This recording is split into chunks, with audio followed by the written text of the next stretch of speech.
Hare Krishna. Om Om Namo Bhagavate Vasudevaya.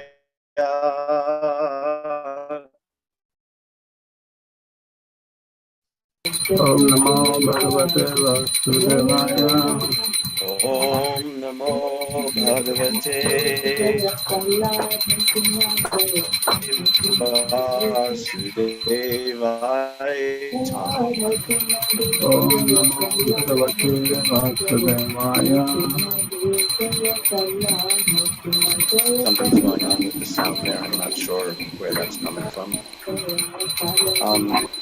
Reading from Srimad Bhagavatam, Canto 1, The Creation, Chapter 11, Lord Krishna's Entrance into Dwarika, Text 1. Sutta Uvacha Anarthan Sa Upavrajya Sridhanjana Padan Swakan Dadmodaravaram Tesham Vishadam Samayan Iva.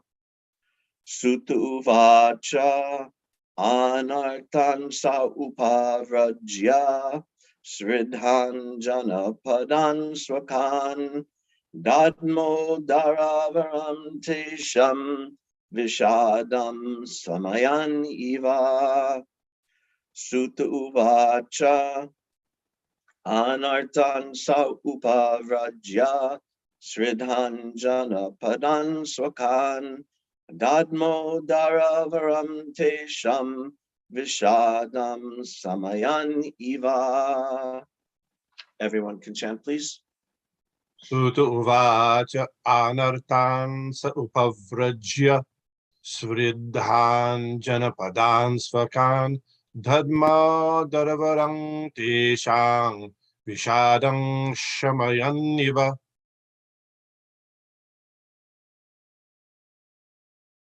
Hare Krishna.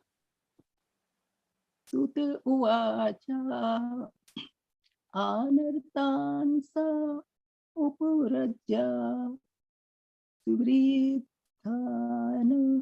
Janapadan Swakan Dadmo Darvaram Tesham Vishadam Samayan Iva. Hare Krishna. Sutta Uvacha Anartan Sa Upavrajya Sabidadhana Janapadan Swakan Dadama Darbaram Tesam Visadam Sayananiva. Hare Krishna.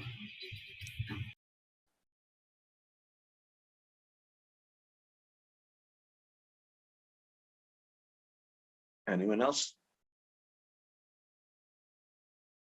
Sutta Uvacha, Sutta Goswami said, Anartan, the country known as Anartan, Dwarika, Sa, he, Upavrajya, reaching the border of, Sridhan, most prosperous, Janapadan, city, Swakan, his own, Dadmo, sounded, Daravaram, the auspicious conch shell, Panchajanya, Tesham, of them, Vishadam, dejection, Shamayan, pacifying, Eva, seemingly. Translation. Sutta Goswami said, upon reaching the border of his most prosperous metropolis, known as the country of the Anartas, Dwarika, the Lord sounded his auspicious conch shell, heralding his arrival, and apparently pacifying the dejection of the inhabitants. Purport by His Divine Grace Srila Prabhupada. The beloved Lord was away from his own prosperous metropolis of Dwarika for a considerably long period because of the battle of Kurukshetra, and thus all the inhabitants were overcome with melancholia due to the separation. When the Lord descends on the earth, his eternal associates also come with him, just as the entourage of a king accompanies him. Such associates of the Lord are eternally liberated souls, and they cannot bear the separation of the Lord even for a moment because of intense affection for the Lord. Thus, the inhabitants of the city of Dwarika were in a mood of dejection and expected the arrival of the Lord at any moment. So the heralding sound of the auspicious conch shell was very encouraging, and apparently the sound pacified their dejection. They were still more aspirant to see the Lord among themselves, and all of them became alert to receive him in the befitting manner. These are the signs of spontaneous love of Godhead. Sutta uvacha anartan sa upavrajya sridhan janapadan swakan dadmo daravaram tesham vishadam shamayan iva. Sutta Goswami said, upon reaching the border of his most prosperous metropolis, known as the country of the Anartas, Dwarika, the Lord sounded his auspicious conch shell, heralding his arrival and apparently pacifying the dejection of the inhabitants. Nama Om Vishnu Padaya Krishna Prasthaya Bhutale Srimate Bhaktivedanta Swaminiti Namine Namaste Saraswati Devi Gauravani Pacharini Nirvishesha Shunivadi Paschitade Shatarine. We're starting a new chapter now, Lord Krishna entering Dwarika. And the one thing we should be really, it's being repeated over and over, is the love of these devotees, specifically in their mood of separation. Going back to the chapter about Narada Muni's history, we have how Narada Muni got a brief darshan of the Lord, but then after that, he couldn't see the Lord anymore. And Krishna told him, this is just to increase your attraction for me. You won't be able to see me again in this life. And then we have Queen Kunti lamenting and praying because Krishna is leaving, and the Pandavas lamenting, and the whole city of Hastinapur are all crying out about Krishna leaving and their love for him and the impending separation. So there Krishna was present and he was leaving, and now we're having the other end of that equation, is that the devotees of Dwarika were in long separation, and now Krishna is finally coming back. So from both directions, we're experiencing and hearing about this love of separation of these great devotees. And it must have been so difficult for the devotees of Dwarika. Krishna is away for such a long time. And then I don't know how aware they were of Krishna's travels. They didn't have telephones, but perhaps they had messengers going back and forth, regular messengers on horseback, perhaps going back and forth between Dwarika and Hastinapur, because they must have been aware Krishna was coming back, but he's taking his sweet time coming back also. We heard yesterday how he's visiting Punjab and Saraswati and this province and that province. He's not just heading straight. He's like touring the whole, I don't know the whole geography, but it sounded like a large part of the northern part of India. He was touring around, almost meanderingly, making his way back to Dwarika. And we also heard back in, when we were hearing from Queen Kunti, Srila Vishwanath Chakravarti, in some of those verses, he describes how Queen Kunti was sad. She had the two families, her paternal and her maternal families, and some of them were there in Hastinapur, and some of them were back in Dwarika. So she was simultaneously sad because, oh, my family members in Hastinapur here, I'm so sad because I and all those family members will be losing the association of Krishna. But Krishna's going back to Dwarika, so she was also simultaneously happy. Oh, my family member in Dwarika, they'll be gaining the association of Krishna. So this simultaneously happiness and lamentation is there. And this is a large part of this feeling of separation, that it's this mixed bliss and suffering, this happiness and sadness simultaneously. So, but finally now Krishna is arriving. He's just on the outskirts of Anarta, the northern part of Gujarat, Prabhupada said. And just on the outskirts of Dwarika. Dwarika is called Sridha. Suvridha. Vridha means old, and it also means also means exalted or prosperous. So Sridha or Suvridha means, first of all, Dwarika is a very ancient, a very old city, going back even to previous yugas. The city was there, Dwarika, before Krishna took it over and rebuilt it and developed it as his capital. So it's very old, and it's also Sridha, the most exalted and the most respected place and the most prosperous place. Prabhupada in the purport calls it a metropolis, not like the hellish metropolises of today, like New York or Philadelphia, which are metropolises, but they're kind of gross with their cement and their filth and their poverty and their violence. But this is a metropolis. It's a huge city with so many people, but all devotees, all devoted to Krishna, and all of them anxiously waiting. When is Krishna coming? When is Krishna going to get here? And then finally they're waiting, and then they hear the Dadmo Daravaram. What is it? Yeah, Dadmo Daravaram. Dadmo means loud blowing, loud heralding or trumpeting. And Daravaram literally means Dara is conch shell, Bara means the best. So the best of all conch shells, which of course is Krishna's conch shell, the Panchajanya. So when they heard that loud trumpeting sound, they were so ecstatic and so relieved. Finally, Krishna is coming back. I remember long ago in a previous yuga when I was a pujari in Boston, and part of the ritual of bathing the deities in the mornings, you would individually establish all the different articles used in the morning abhishek of the deities in Boston, the little Radhakrishna deities.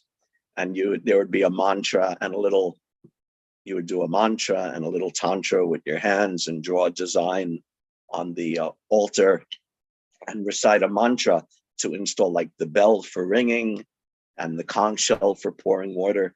And I had actually forgotten those prayers, but I looked them up, and this is one of them. Tavanadena jimuta vitrasyanti sara sara shashankayuta diptabha panchajanya namostate.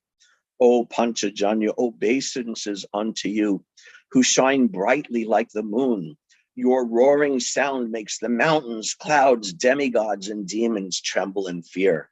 And there's a whole series of verses like that about the intense sound of this Panchajanya conch shell and how it's worshipable by the devotees, but it also creates fear in the demons. And even it causes the demon women who are pregnant to abort their babies because of this intense sound. So it's nice here. The residents of Dwarika are hearing this, and it's giving them the greatest happiness, and the demons are hearing it, and it's causing them the greatest distress. There's other instances. Dadmo, here it's Dadmo Daravaram, but Dadmo Shanka, we know in Bhagavad Gita, Dadmo Shanka Pratapan, I can't remember the exact word, that Krishna and Arjuna, they sounded their divine conch shells very loudly, and it shattered the hearts of the Kurus, And the same word Dadmo Shanka is there when Bali Maharaj is attacking the demons. He blew his conch shell, and it also frightened the demigods. And when Dhruva Maharaj was attacking the city of the Yakshas, he blew his conch shell, and it put fear into the hearts of all the Yakshas. So this is the sounding of this divine conch, of any conch shell. We know it's a very intense, powerful sound, but especially Krishna's Panchajanya has this great potency to instill fear in the demons and to instill joy in the hearts of the devotees. And this duality is there, just like the Lord Nrsimhadev caused such fear for Hiranyakashipu and all the demons, and even the demigods were frightened. But Prahlad was, oh, here's my dear Lord, so frightening to everyone else, but so beloved to Prahlad. Or even in this material world, death itself, everyone's frightened of death. From the highest to the lowest are frightened of death. But for a pure devotee, when death comes, he sees, Krishna is coming to take me back. So this is the love of these great devotees of Dwarika, hearing the sound. And Vishadam Samayan Eva, as if the sound of that conch shell pacified their Prabhupada uses slightly, I guess it's a little archaic word, but it's very sweet. Their melancholia pacified it. And specifically it says Eva, which means like or as if. And Vishwanath Chakravarti, of course, says Eva as if, because actually the sound of the conch shell, it didn't 100% pacify their melancholia. They still had a trace of it because they knew Krishna was coming, but they hadn't seen Krishna yet. They hadn't been able to see him and serve him and offer obeisances to him yet. They're still waiting for that. So their melancholia was not yet 100% pacified. Prabhupada hints at that in today's purport also. He says this, apparently the sound pacified their dejection. And then he says, they were still more aspirant to see the Lord amongst themselves, and all of them became alert to receive him in the befitting manner. So first there's this great hope of, we're going to see Krishna, which pacified them to a large extent, but they wouldn't be completely pacified until they actually had the darshan and the direct service of the Lord. So this is the amazing love of these Dwarikavasis. And what specifically the quality of that love, Prabhupada says in the last words of the purport, these are the signs of spontaneous love of Godhead. So let's talk about that a little bit. Spontaneous love of Godhead. This is a very important principle and a very important goal for us in devotional service. So what do we mean by spontaneous love of Godhead? Srila Rupa Goswami describes, of course, at some length in Bhakti Rasamrita Sindhu, and Prabhupada also quotes some of those verses in Chaitanya Charitamrita. There's different types of spontaneous love of Godhead, or different types of persons who have spontaneous love of Godhead. So one verse describes some of this. This is Lord Chaitanya teaching Sanatana Goswami in the Madhya Lila. He says, Ragatmika Bhakti Mukya Vrajavasi Jane Tara Anugata Bhaktira Raganutaname. The original inhabitants of Vrindavan are attached to Krishna spontaneously in devotional service. Nothing can compare to such spontaneous devotional service, which is called Ragatmika Bhakti. When a devotee follows in the footsteps of the devotees of Vrindavan, his devotional service is called Raganuga Bhakti. So here are two broadly categorized types of spontaneous devotional service. That of the Vrajavasi Jana, the eternally, here he's speaking about the residents of Vraja, but all the eternally liberated souls, they have what is called Ragatmika Bhakti. Ragatmika means raga, atmika means raga, or attachment to the Lord, is their atma, their self, their heart, fully, completely saturated with this type of spontaneous attraction to Krishna. Just like in today's purport, let's see.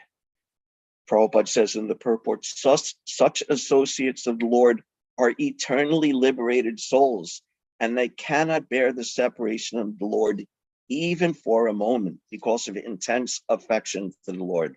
So these eternally liberated souls who can't bear this separation from Krishna, they have what is called Ragatmika Bhakti. They're fully saturated with attachment for the Lord, and they love the Lord spontaneously from their heart because of that intense love and attachment, which is Raga Atmika, which is their very self.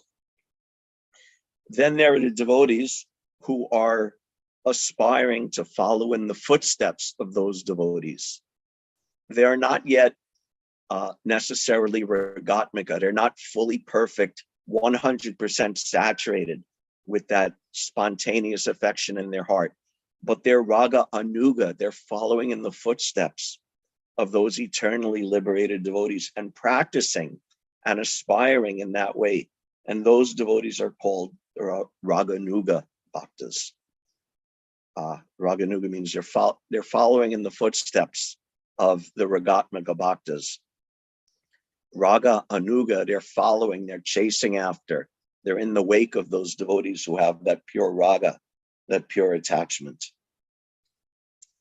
In the purport to that verse in the Chaitanya Charitamrita, Prabhupada, for the purport, he quotes Srila Jiva Goswami's Bhakti Sandarbha, and oddly, for whatever reason, he doesn't provide a translation, he just provides the Sanskrit. But here's the essence of what it says there.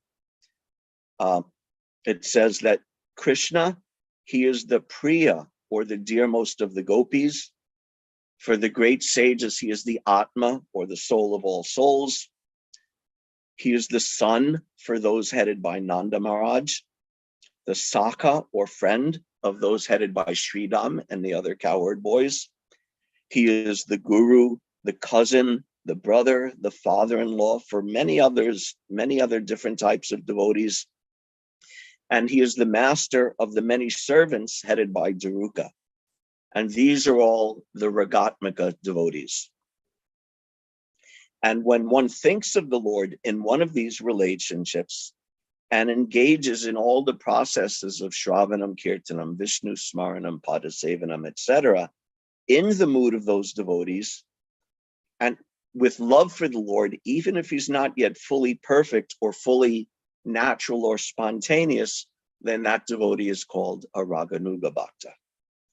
So in summary, Ragatmika is the perfected stage of spontaneously loving Krishna, not loving Krishna because you're supposed to, not loving Krishna because you have to, not loving Krishna because you want something else out of your devotional service. What's that? How does that start? Chatur vidha bhajanti mam jana sukritanarjuna. That there's 4 different types of devotees who come to Krishna, and they're motivated by artarti, jnani, and jigyasu.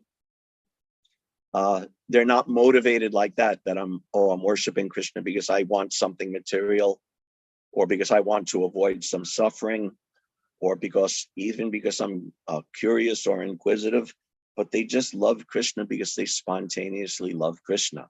And their motivation is completely pure like that. That's the Ragatmika stage. And the Raganuga stage is actually a facet of sadhana bhakti, where the devotee is practicing.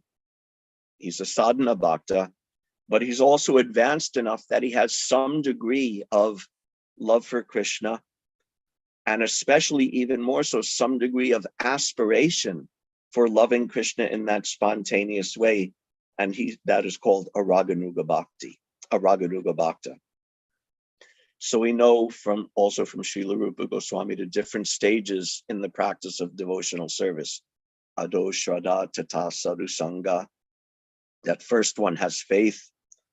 Then one associates with devotees, Tito Sarasanga, Bhajana Kriya.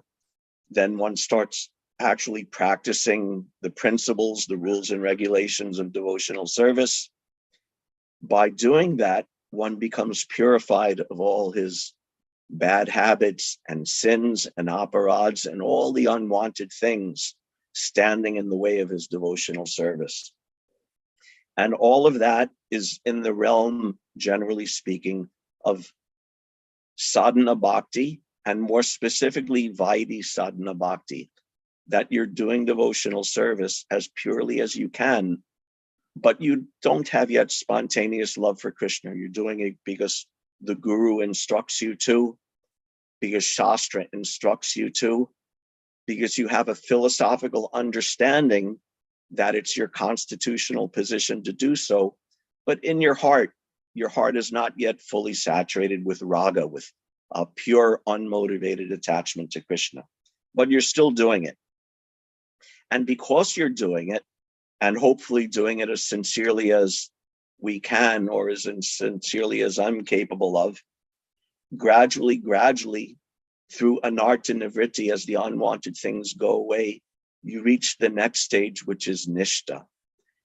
Nishta means you're fixed, that you cannot be broken from your determination to perform devotional service to Krishna.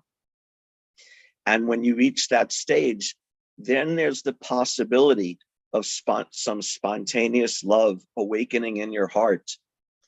And you start meditating and cultivating that spontaneous love by following in the footsteps of some of the Ragatmika Bhaktas, the eternally liberated pure devotees of the spiritual world.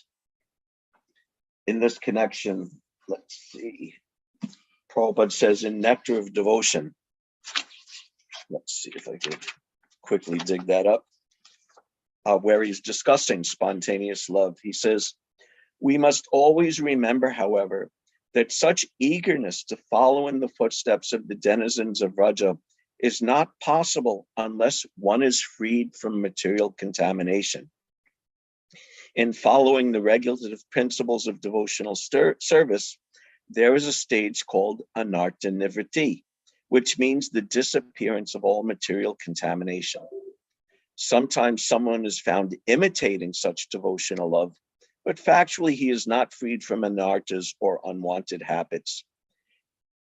So this is the beginning of this spontaneous love, when you've actually made significant progress in anartha nivritti and come to the stage of nishta.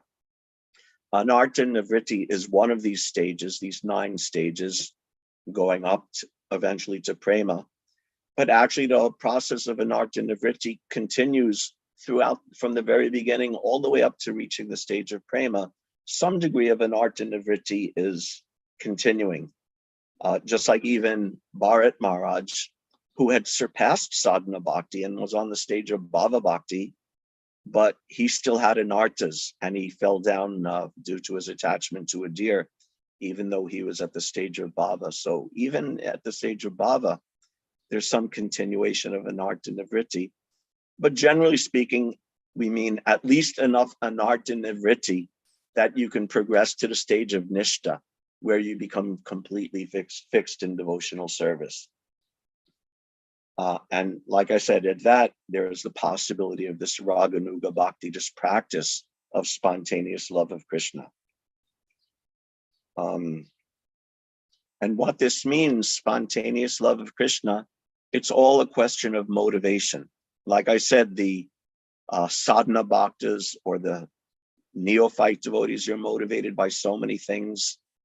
At the lowest stage, like I said, motivated for, I'll get some money, or I'll get some enjoyment if I worship Krishna, or I'll avoid some suffering. And then even we become more advanced and more sincere, and we want to do it because we want to advance in devotional service, and because we know it's the best thing for us, which is a much more refined motivation, but it's still not a motivation of spontaneous love in the heart. So this is called Vidi Bhakti. You're following the rules and regulations because it's your duty, because you're supposed to, because you know it's the best thing for you.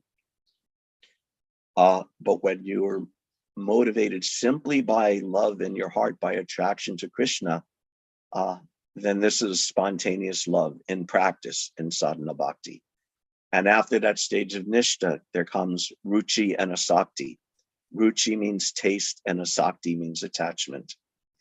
And this is the actual real manifestation of spontaneity, that you have ruchi, you actually have a taste. You don't go to pick up your beads and chant just because you're supposed to, or just because you took a vow. That's a glorious thing to do that I may not have a taste for it, but I took a vow. I know it's the process for the age of Kali Yuga, so therefore I'm going to pick up my beads and chant. That's glorious. But when you actually pick up your beads and chant because you have a taste for chanting, Prabhupada said once that now we're thinking, oh, why I have to chant 16 rounds.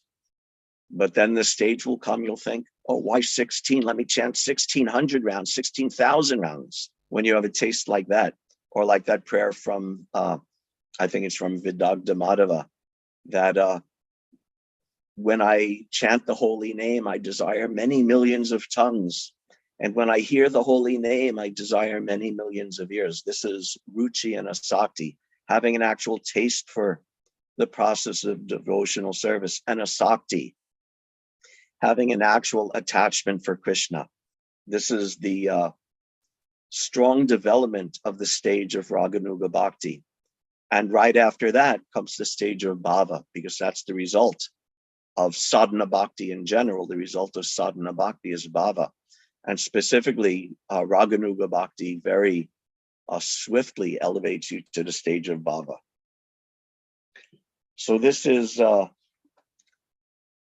sadhana bhakti, Vidi sadhana bhakti, going to Raganuga sadhana bhakti, and up to the stage of bhava and prema, and when we could become more and more actually ragatmika, actually fully saturated, only motivated by love of Krishna.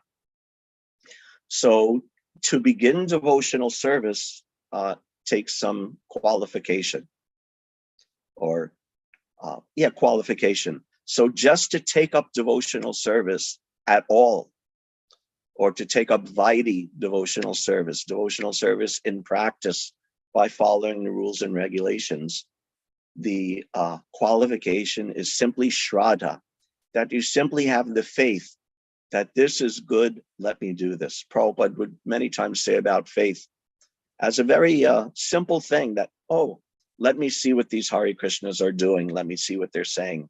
So even a little curiosity, a little faith, a little idea, oh, this is nice.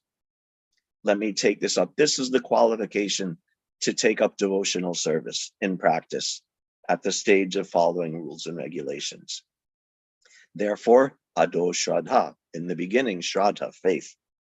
And the qualification specifically to take up Raganuga Bhakti, spontaneous devotional service, the qualification for that is lobha, or greed. One has to be very greedy to attain that kind of love, and that's the qualification. Krishna Bhakti Rasa Bhavita Mati, Kriyatam Yati Kutopi Labhyate, Tatram Lolyam Apimulyam Ekalam, Janmakoti Sukritar Nilabhyate. That Krishna Bhakti Rasa Bhavita Mati, this is actually, this line of this verse is where Prabhupada got the idea for the English term Krishna consciousness. Krishna Bhakti Rasa Bhavita Mati, the consciousness of Krishna Bhakti Rasa Bhavita, being absorbed in the mellows of a relationship with Krishna. Kriyatam Yadi Katopi Labhyate. It's the most wonderful thing and the most desirable thing of all, is to have that Krishna consciousness, that love of Krishna. Tatram Lolyam Apimulyam Ekalam. There's only one price you can pay to attain that kind of love for Krishna. Janmakoti Sukritar Nalabhyate. You cannot obtain it even by millions and millions of lives of ordinary pious activities, but there's only one price you can pay to obtain it. Tatram lolyam apimulyam ekalam. That one price is lolyam, intense greed, intense desire to have it.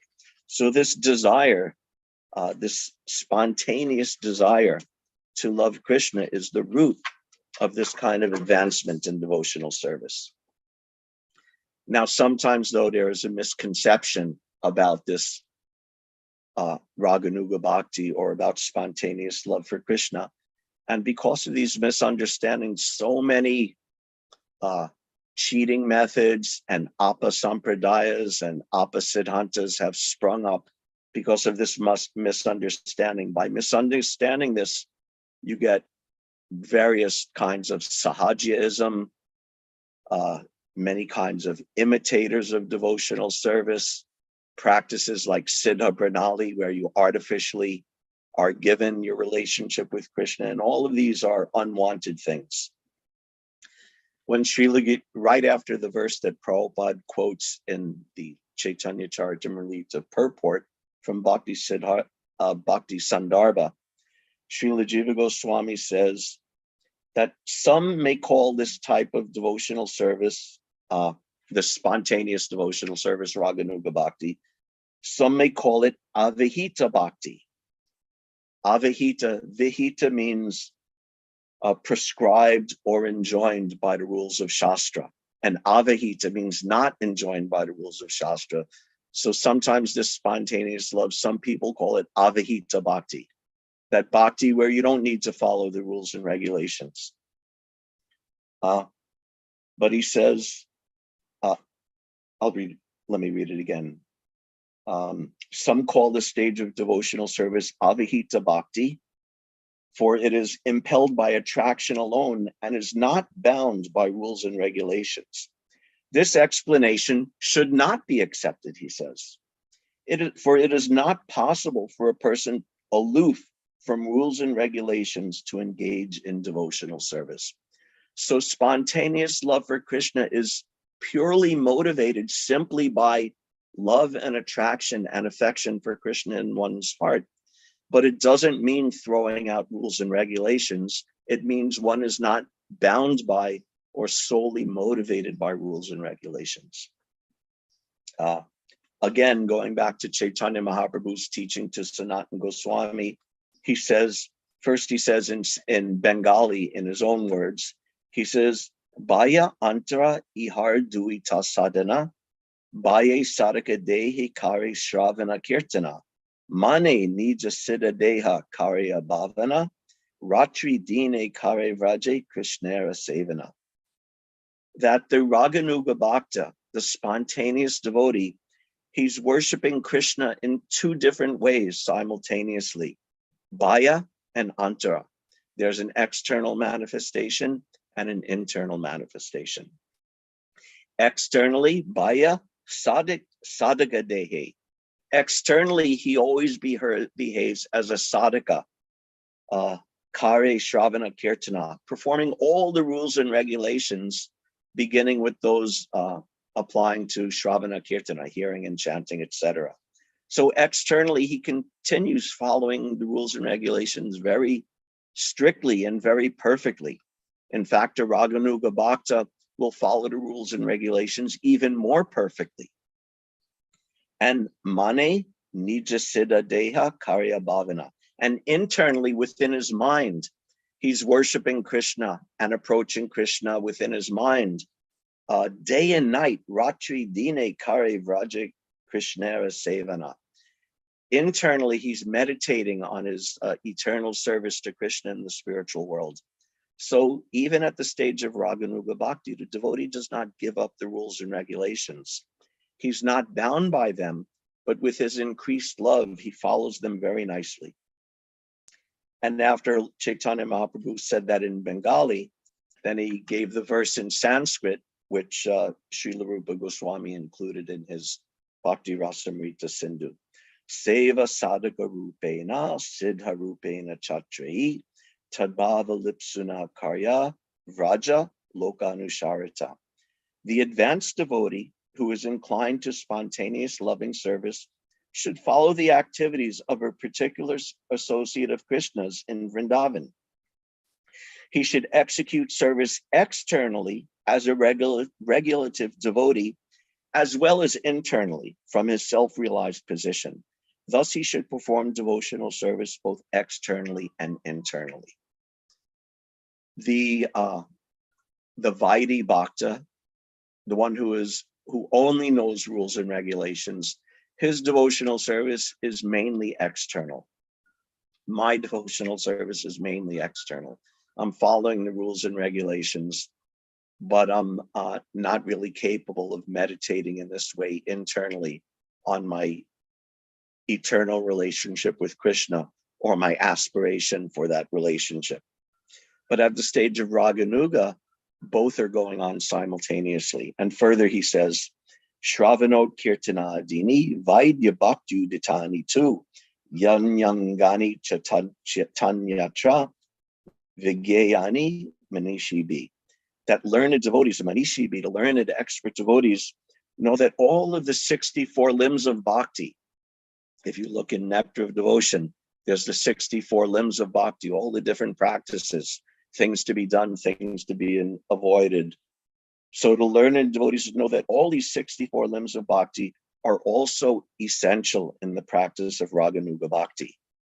And again, in Nectar of Devotion, Srila Prabhupada explains, a devotee who is actually advanced in Krishna consciousness, who is constantly engaged in devotional service, should not manifest himself, even though he has attained perfection.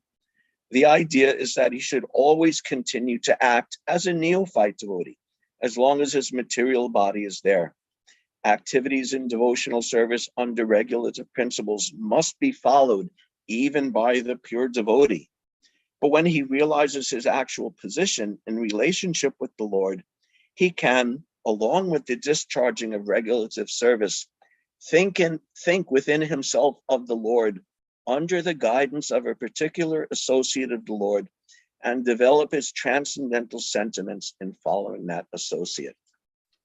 So we can understand from this that whatever we are, or whatever we think we are, we have to follow the rules and regulations very carefully and very intensely. It's said of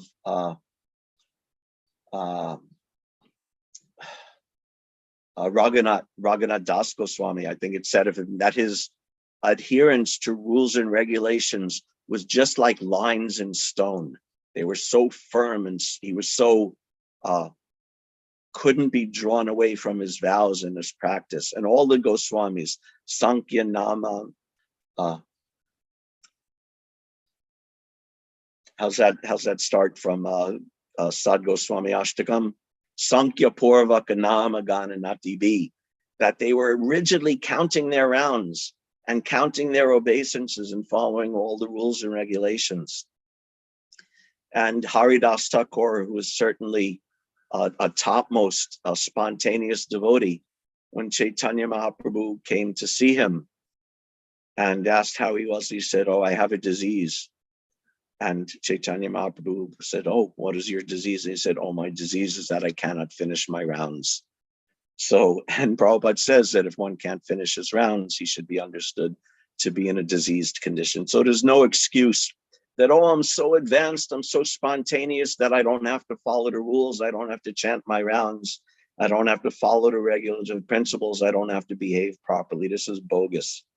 This is the philosophy of sahajas and cheaters and imitators. So both have to go on together very perfectly. And when we do that, then if we're not on the stage of spontaneous love, by doing that, the spontaneity will come. Like I said, we start with just some faith, and then from that faith, we start practicing. And then as we practice, our heart and associate with devotees, our heart becomes purified.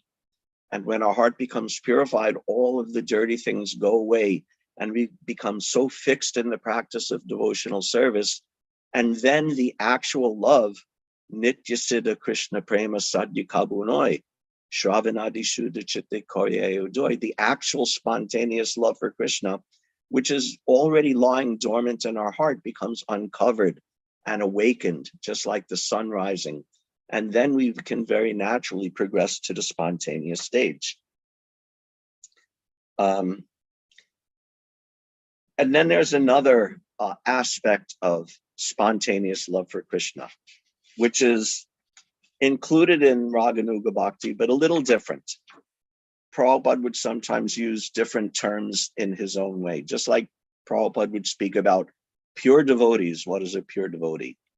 And according to the time and circumstance, he would define pure devotees in different ways. Sometimes he would say that if you have even a single desire left in your heart, then you're incapable of returning back to Godhead. Or a pure devotee, his heart is completely devoid of all material desires. And then sometimes he would give a more liberal definition.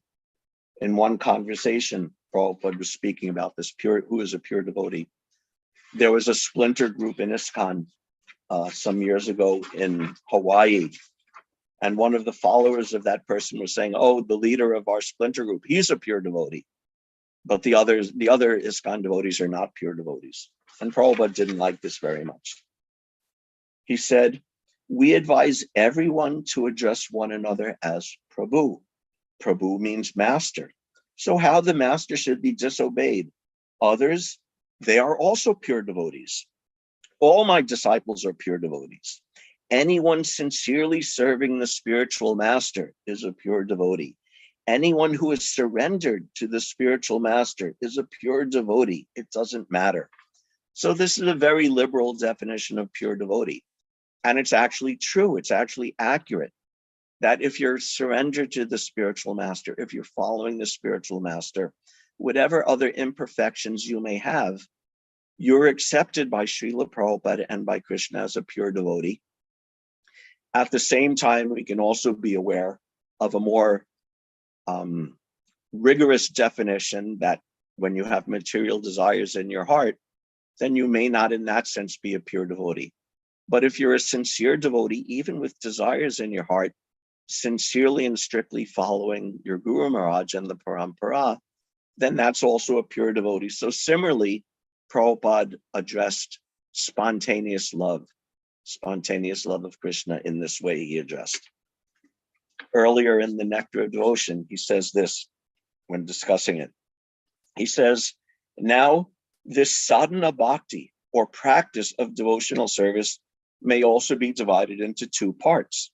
The first part is called service according to regulative principles. One has to follow these different regulative principles by the order of the spiritual master or on the strength of authoritative scriptures, and there is no question of refusal. That is called Vidi, or regulated. One has to do it without argument. Another part of sadhana bhakti is called Raganuga. Raganuga refers to the point at which, by following the regulative principles, one becomes a little more attached to Krishna and executes devotional service out of natural love. For example, and this is the part I want to highlight, he says, for example, a person engaged in devotional service may be ordered to rise early in the morning and offer arati, which is a form of deity worship. In the beginning, by the order of the spiritual master, one rises early in the morning and offers arati, but then he develops real attachment. When he gets this attachment, he automatically tries to decorate the deity and prepare different kinds of dresses and thinks of different plans to execute his devotional service nicely. Although it is within the category of practice, this offering of loving service is spontaneous. So I always found this very, very interesting and very encouraging, that if you're a pujari and I'm the biggest hypocrite in the world. I haven't been to Mangal Artik in ages, so take whatever I say how you will. But the devotee, by the order of the spiritual master, rises early, worships the deity because he's supposed to, but then he starts feeling attachment. Oh, let me go serve the deity, and I'll make nice garlands and dress and decorate the deity nicely. And Prabhupada is accepting this as Raganuga Bhakti. In a very technical in a very technical sense, this is not really Raganuga Bhakti, but Prabhupada is including it because even in a lesser stage, the spontaneity is possible and welcome and very encouraged. And actually this spontaneity, even in the early stages of Vidi Bhakti, I think we can say is very important, even essential for our advancement. Rules and regulations, we have to follow them. And if we don't have any other motivation, that has to be our motivation. But that's a very difficult path to follow for a long time. If we don't develop some fondness, some taste, some attraction to at least some of the activities of devotional service, then it's going to become very difficult. So therefore, if we can get even a little spontaneity that, yes, let me go and decorate the deities, or, oh, let me go to the temple and see the deities or hear the kirtan, or let me go and hear the class, just a little taste, a little attraction in the heart.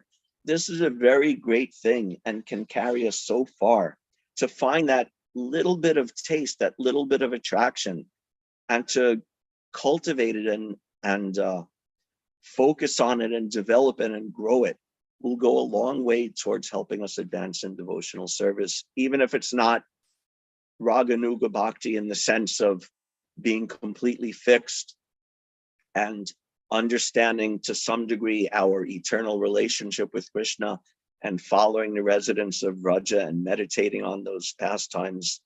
Still, that spontaneous is a seed form of this Raganuga Bhakti, and we have to search that out. We can't be overly picky, we can't be a prima donna and say, oh, I'm only going to do the things in devotional service that I like and neglect everything else. We have a whole menu of things that we can do and are supposed to do in devotional service, and we should pursue many of them. But those things that actually give us joy, those things that we have a spontaneous attraction to, we should really feed that and dive into that and grow that and develop it more and more. If you have a taste for decorating the deities, and do that, pursue that, do that more and more, and go on the altar and decorate the deities and try to, like Prabhupada says, make new decorations and beautiful garlands and beautiful dresses. Or if you have a taste for preaching, then go out and distribute books or hold programs or do Krishna House or whatever it may be, and develop that and dive into it and you get your bliss from it. And that bliss becomes a motive, not just that you're enjoying bliss, but that becomes your actual motivation for engaging in devotional service.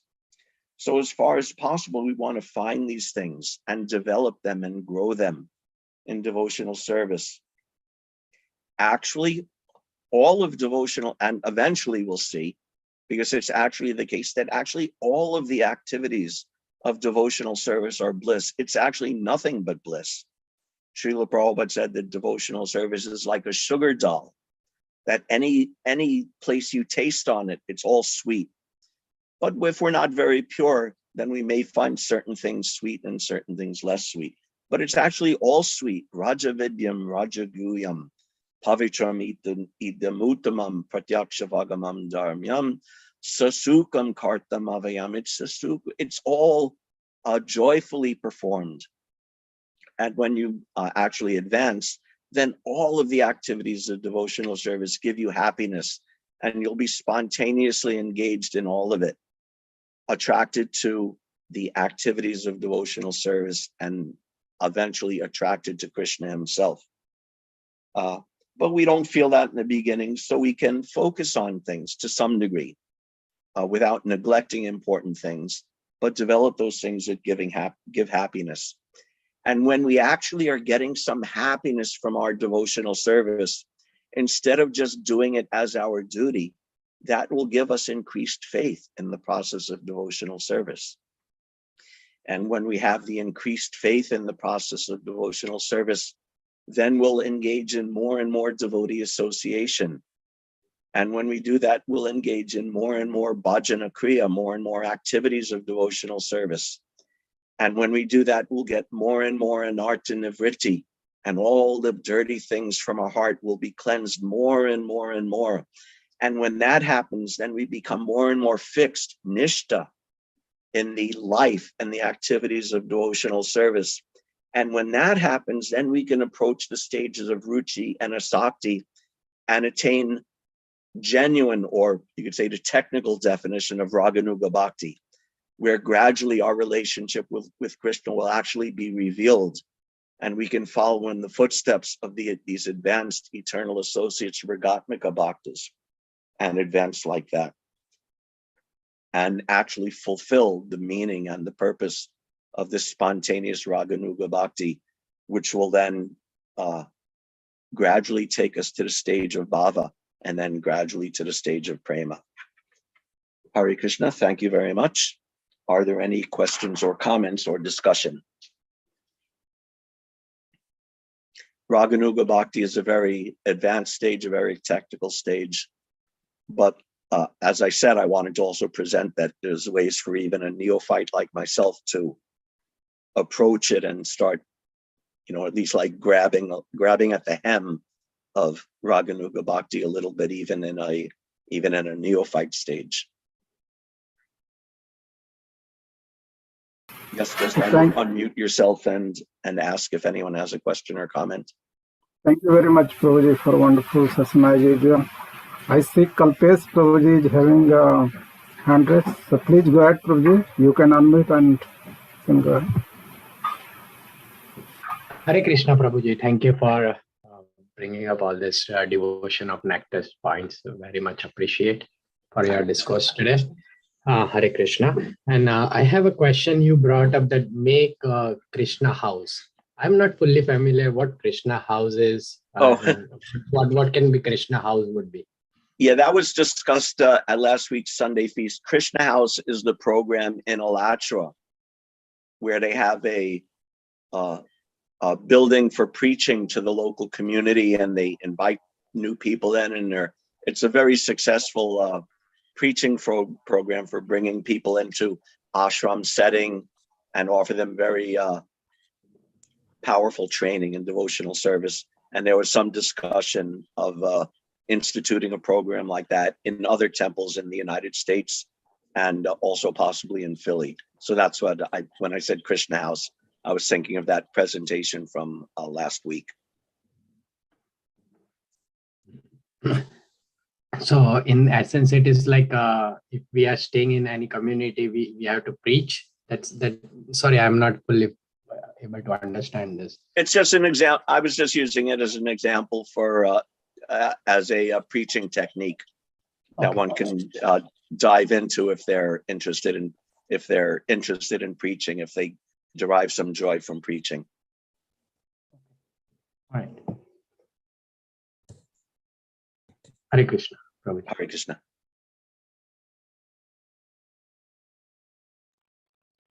Thank you for asking the question. And so, yeah, any devotee, please, if you have any comment, questions, any corrections, please go ahead, unmute, and you can ask. Mataji, Prabhu. Anyone else? Okay. Hare Krishna. Thank you very much, everybody. So regarding announcement and all, so if Dronacharya Prabhu, if anything we have, please go ahead. You can announce. Just a quick announcement about tonight's Sunday feast. Well, first, thank you so much, Acharya Prabhu. Very, very nice, relishable class. A lot of important information. So thank you. But tonight's Sunday feast, we're starting a new series on the Sri Upanishad, and that'll run for roughly 7 weeks. So please come out if you can. If you can't make it there, we do broadcast it on YouTube. The Philadelphia YouTube channel is ISKCON Philadelphia, starting at 5 o'clock. But the program begins at 4:30, and we hope to see you all there. Hare Krishna. Jai. Hare Krishna. Thank you very much, everybody. All glories to Srila Prabhupada. Yeah. Vanchakalpatarubhyascha kripasindhubheva Vaishnavevyo namo namaha. Hare Krishna. Everybody have a great day. Hare Krishna. Again for wonderful. Hare Krishna.